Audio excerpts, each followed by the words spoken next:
नमस्ते बच्चों। आज की क्लास में आप सभी का स्वागत है। मैं अंबिका शर्मा हिंदी वसंत पाठ्य पुस्तक के पाठ 9 टिकट एल्बम को लेकर के प्रस्तुत हुई हूँ। आइए देखते हैं क्या है इस पाठ में। टिकट एल्बम, इसके लेखक हैं इस पाठ के, ये एक कहानी है। इसके लेखक हैं सुंदरा राम स्वामी। इनका थोड़ा सा एक परिचय है सुंदरा राम स्वामी जी का।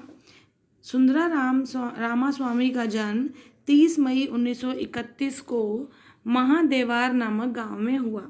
20 वर्ष की उम्र में इन्होंने साहित्य रचनाकार के रूप में लिखना प्रारंभ कर दिया।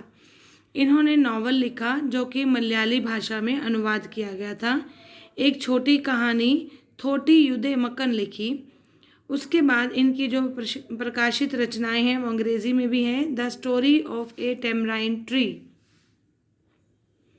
प्रमुख रचनाओं में इमलीपुरम, मलायाम में औरू, पुलियमारीथीन कथाएं हैं।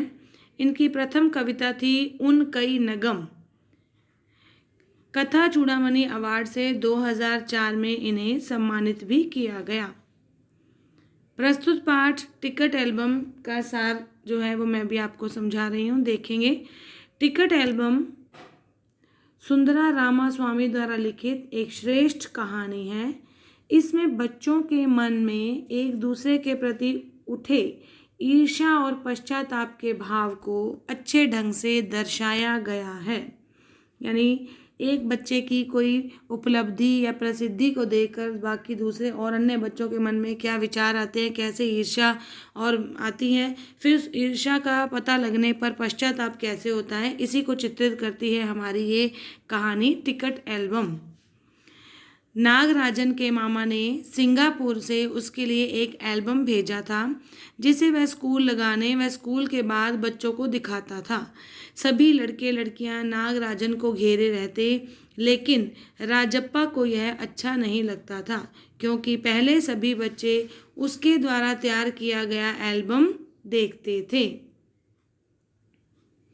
उसने बड़ी मेहनत से विभिन्न देशों के टिकट इसमें लगाए थे। एल्बम क्या था, उसके अंदर अलग अलग देशों के जो डाक टिकट हैं उनका कलेक्शन था, उनको इकट्ठा करके एक एल्बम बनाई गई थी। तो यहाँ पर इसमें भी वही था। ऑस्ट्रेलिया के टिकट के बदले में एक फिनलैंड का टिकट तथा 2 पाकिस्तान के बदले एक रूस का टिकट लेता था। उसका एल्बम बहुत बड़ा था। एक बार सरपंच के लड़के ने उसे 25 रुपये में खरीदना चाहा, लेकिन राजप्पा ने मना कर दिया। नागराजन के एल्बम आने बाद उसका कोई एल्बम नहीं देखता था। उसे लगता था कि नागराजन का एल्बम उसके एल्बम से अच्छा है। वह ईर्ष्या करने लगा। वह सोचता कि उसने तो सभी टिकट अपनी मेहनत से इकट्ठे किए हैं और नागराजन को उसके मामा ने भेजा है। अब उसने टिकट के लिए इधर उधर जाना बंद कर दिया। उसे अपने एल्बम से चिढ़ होने लगी। क्यों?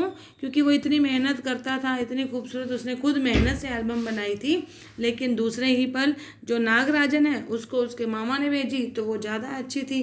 तो उसको लगने लगा कि मेरी इस मेहनत का कोई फ़ायदा नहीं है। बच्चे जो हैं उसी की एल्बम को देखने के लिए आकर्षित होते हैं। एक दिन उसने निश्चय किया कि वह अपने फालतू टिकट के बदले नागराजन से अच्छे टिकट हथिया लेगा। वह एक दिन नागराजन के घर गया, लेकिन वह अपने मित्र के साथ गया था। कमरे में कोई नहीं था। उसने नागराजन का एल्बम उठा लिया और उसे छिपा दिया। रात में अप्पू आया और बताया कि नागराजन का एल्बम चोरी हो गया है। उसके पापा शायद पुलिस में रिपोर्ट करेंगे। इससे वह डर गया और एल्बम को जलती अंगीठी में डाल दिया और रोने लगा।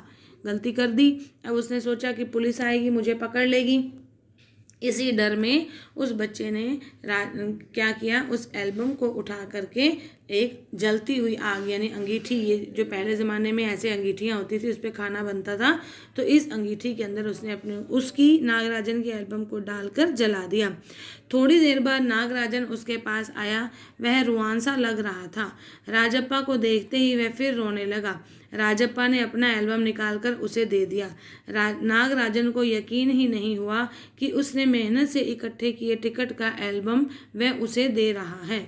ये था हमारा आज का लेसन, जिसके अंतर्गत जो अयप्पा जो बच्चा था उसका नाम राजप्पा, उसको बहुत पश्चाताप हुआ कि मैंने इसकी जो मामा की भेजी हुई वस्तु थी जो बहुत प्रिय थी उसको इस तरह से उठाकर अंगीठी में जला दिया।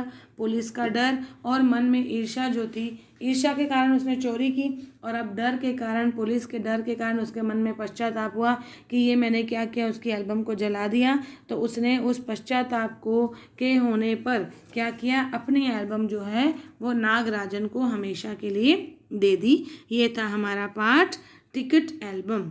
धन्यवाद।